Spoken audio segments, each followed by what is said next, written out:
have that feeling when you read a bunch of books and you're just like, I'm not hitting that high that I used to. I'm not hitting that peak, that je ne sais quoi, as one would say. That's where I am right now. And I don't know how to feel about it. So come along with me while I try to figure out how to get out of this slump that I am in, because your girl's tired and I want to get back to not dragging through books. Please. So I'm pretty sure this slump started a couple months ago. I was in between fantasy series along with trying to find something that was a palate cleanser, and I kept getting these 2-star, 3-star reads, and I was so mad because I feel like they should have been better. Like, I was expecting them to be better and they just weren't. They just were disappointing. I was so upset. I didn't know how to feel about it. But I was in a slump for a while. Like, I'm pretty sure I had like let's check the read total. Hang on. Because I think I'm like over 50 books for this year, which is great. Like, kudos to me.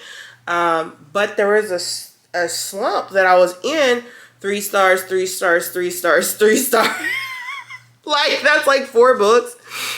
And I'm just I'm whacked out. But I feel like in between these, I did find certain books that did kind of like liven me up again, but some of them really just took a lot out of me. So for example, the first book was On Wings of Blood.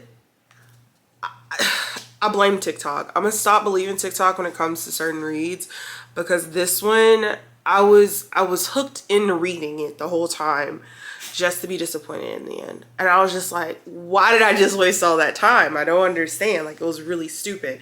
So I was very not happy about that.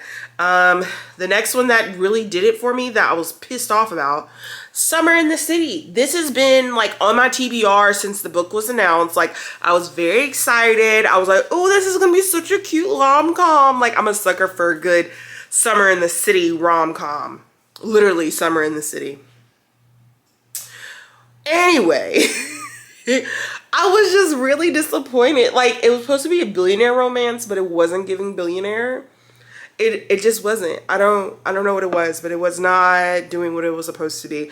I feel like some people don't have that certain spark to write billionaire romances, and I think she missed the mark slightly because it was coming off as a little too cringe, rather than I'm a billionaire, I just do whatever the hell I want, if that makes sense, right? Then the biggest culprit of it all, which I should have known. Fearless. Okay. Now hear me out. I know people have certain feelings about the Powerless series, and I understand. It is not the best well-written book. It is not the best storyline. It is not the best, like, characters. But it was still a fun ride to read. I enjoyed the first one. I enjoyed the second one, which was good. And even till it got to the last, like, got to the ending, and that was like when it really, like, oh my gosh, I can't believe that just happened. But then the third one, it was just weird. If you know, you know. But it was very weird to me, and I did not know how to feel about it. Like, I feel like trials were thrown in there just because they felt ill-placed and really didn't make sense. They tried to make it make sense, but it still didn't make sense. The brothers, their relationship didn't make sense. Who we were getting answers from in this book should not have been who we were getting answers from in this book. And honestly, the answers didn't come until much later when we didn't need them anymore. So I, in turn, gave it a 2.75. And it was because it ended everything up. Like, it was a trilogy, so it's done. So it did everything. But I'm still mad because the way they did it. Oh! The frustration. Like, so much frustration. it was so many pointless tropes in that book. I don't think I'll ever be able to recover fully. But after that, I did go like a week without reading, and that's when the slump really got me. And I was really like, dang, like that book really took everything out of me, because it was like 4 in a row that I got like a 3-star or below, until I picked up this girl. The Conditions of Will. Jessa Hastings, our author of the Magnolia Park series. I was in this book like white on rice. OMG. The fact that it's based in southern United States. The girl comes home. She's been in London for years. Her family sent her away. She's basically exiled. She comes back home because her dad dies, and the family comes back together. And it's a reunion we all want to see. It was giving Real Housewives of Atlanta mixed with Potomac. Real Housewives of, I don't know, there's not another southern-ist Real Housewives. Those are the only two, really. I think, and then Potomac's not really south. So Real Housewives of Atlanta. It was giving like Vanderpump Rules. It was giving Southern Charm. It was giving all of that. Summer House. Like it was the drama. It was the angst. It was the, I don't know. But I know I'm thankful for this book because it finally awoken something in me that I've been missing. It was delicious. It really was. The Conditions of Will, I cannot say better things about this book. It will destroy you. I sobbed. There's so much family drama. There's so much trauma in general. It was so good and so refreshing.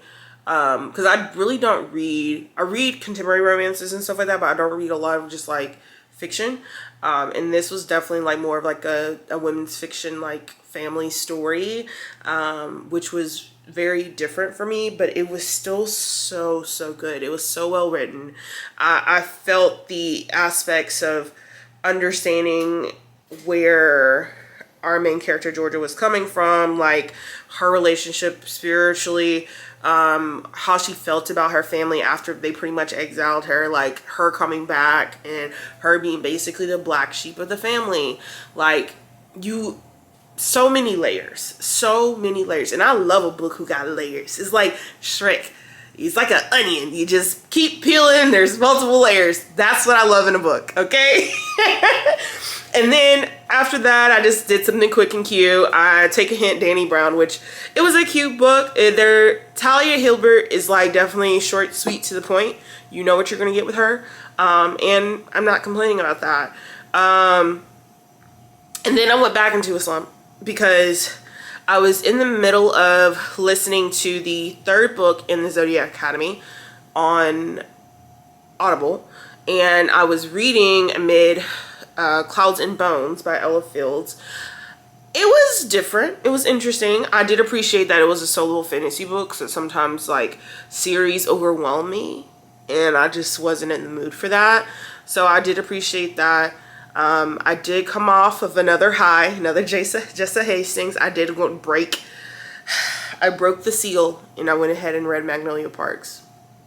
I don't know why I waited so long.